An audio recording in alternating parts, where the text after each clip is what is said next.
Welcome back to the channel, good friends. Brian from Apex Detail. When it comes to the rotary polisher, dual action polisher, especially a long throw polisher, so this one here is a 21 millimeter, which one is more aggressive? Which one cuts deeper and quicker? Well, it's subjective. To me, and maybe to some others, the rotary polisher is going to cut and finish better than any other polisher available. To others, their opinion may be that the dual action polisher will cut and finish better than any other polisher. It's going to be subjective. Let's just put it right there. It's going to be who's behind the polisher, and another thing that has a huge effect on the outcome and results are the pads that you can attach to these polishers. You don't want to go attaching a wool pad to an orbital or a dual action polisher. It's going to be ineffective, and I'll show you why here in a short demonstration. You don't want to put an aggressive microfiber pad on a rotary, especially for somebody that's behind the polisher and does not have a ton of experience. That can give you disastrous results. So let me quickly give you a demonstration of effective pads for each polisher. Okay, let's start with a rotary polisher and a wool pad. The rotary polisher has one motion, and it spins clockwise. So when we turn the machine on, let's put the pad on the glass like we're putting it on the surface of your paint and turn on the machine.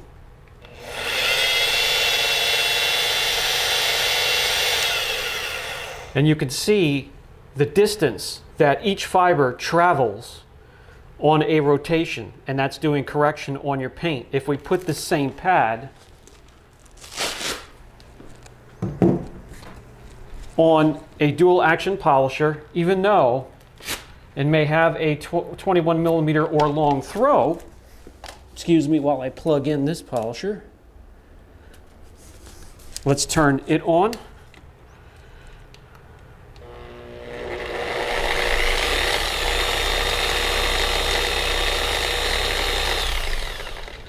Not very effective, or not as effective as being on the rotary, because the polisher is oscillating and counting on momentum or inertia to get a spin for the dual action purpose of the polisher. And really all this fiber is doing is squishing itself up, not really doing a whole lot of work. A little bit, maybe. Not as much as if it would be on a rotary polisher. You can go the other way and talk about putting a microfiber pad on the dual action polisher, which would be much more effective, but with the wrong person behind a rotary polisher with a microfiber pad, results could be disastrous if you don't know what you're doing. Hope that makes sense. So here we have a test panel, and we have the rotary and what I believe is to be the best pad to team up with that machine. We have a long throw polisher, 21, and what I have to believe to be the best pad for it. This, by the way, is called the Beast Killer Cutting Pad from Honey Combination, a company out of Poland. And we're going to put these together. And we're going to sand the top of this test hood with 600 grit. I think I'll pick 600 grit. That's what we have here. Yes, 600 grit. And then we'll run a path down and back with each polisher, and we'll take a look. Is there going to be enough that we can tell the difference between the cut? Let's find out. All right, what we're going to do is sand an area from here to here, just wide enough that we can make two trails down and back with each polisher. And then again, 600 grit, P600.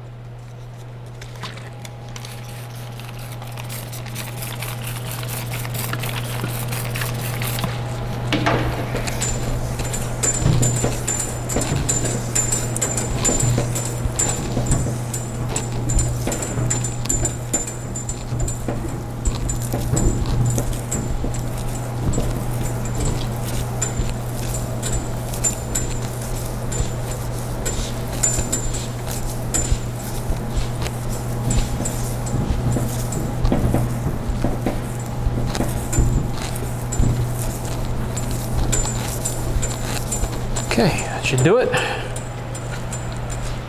And here are the sand marks, obvious as to where they are. Down here, we'll take a trip across with the rotary. Up here, we'll take a trip across with the dual action polisher. We grab the rotary polisher and its wool pad first. Both of these will be using up 3D ACA 500. This is a cutting pad and does a fantastic job with the rotary and dual action polisher.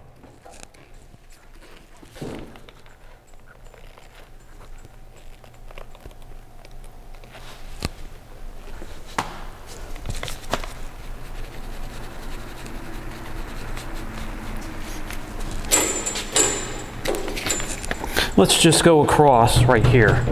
So what we'll do is make a trip down and back. Let's spread out some of this product.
One thing to state, there's a give and take.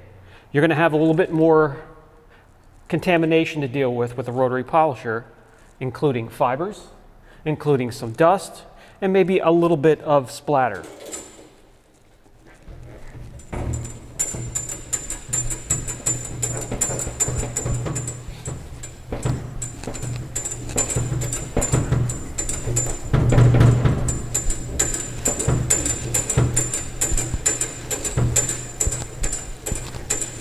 Another thing you will need to contend with is when you're using a wool pad with a rotary, 9 times out of 10, depending on how hard to clear or the single stage is, you will need an additional step to finish out. So let's take a look at what we have here.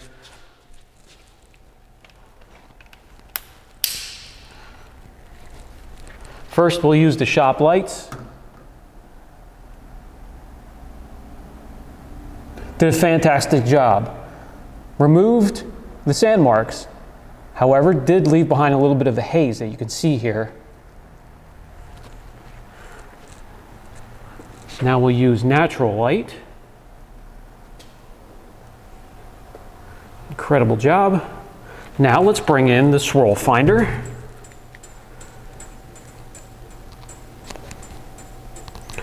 From swirl marks to a little bit of haze,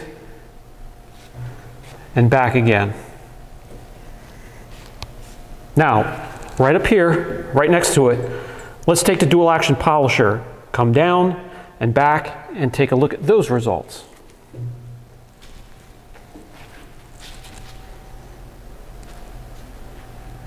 All right, we switched over to the dual action polisher, again a longer throw, and I teamed that up with one of the best pads to team up with that type of polisher for cutting, in my opinion. Again, that's going to be subjective. The one constant is going to be 3DA ACA 500 and the panel and the sand marks. Let's get to it.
Less dust, no wool fibers.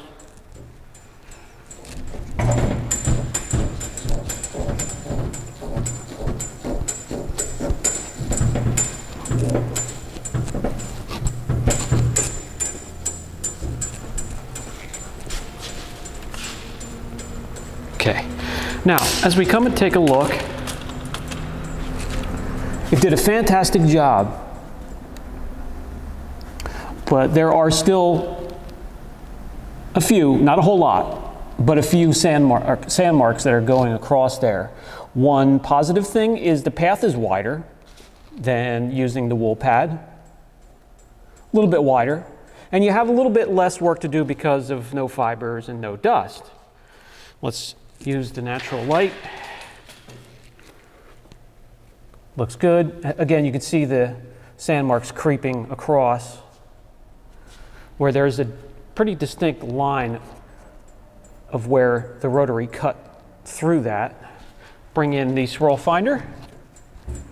So right here, you can see the sand marks still going across. Down here with the rotary, you have haze, but the sand marks are gone. So these results, I mean, the differences are very minute, very small. And this isn't trying to be in a pissing contest with anybody. I just wanted to share my experience, and maybe it helps you with a decision that you are about to make. Another factor that cannot be left out, we're going from 64 to 95 gloss units in the section that the rotary cut. When we jump up to the section that the dual action polisher, the gloss is slightly higher because the haze left behind from the rotary and the wool pad needs to be finished down. All right, guys, that's going to do it for this video. At the beginning of the video, I did mention cut and finish when it comes to the rotary. Just my preference. I would prefer the rotary over dual action polisher. I have both for a reason, because they both have their place. They're both efficient at times, depending on the material I'm working on. If you want to see a video on how the rotary finishes down compared to a dual action polisher, I could do that too. Just mention it down in the comment section. Just have to reiterate, not trying to fluff any feathers or ruffle any feathers out there. This is just my opinion and my experience with the tools and the time that I have behind both of these tools. Love them both. Can't go wrong with either of them, but maybe this will help you with a decision when it comes to something to cut quick, deep, and effectively. Brian from Apex Detail. I'll catch you in the next video.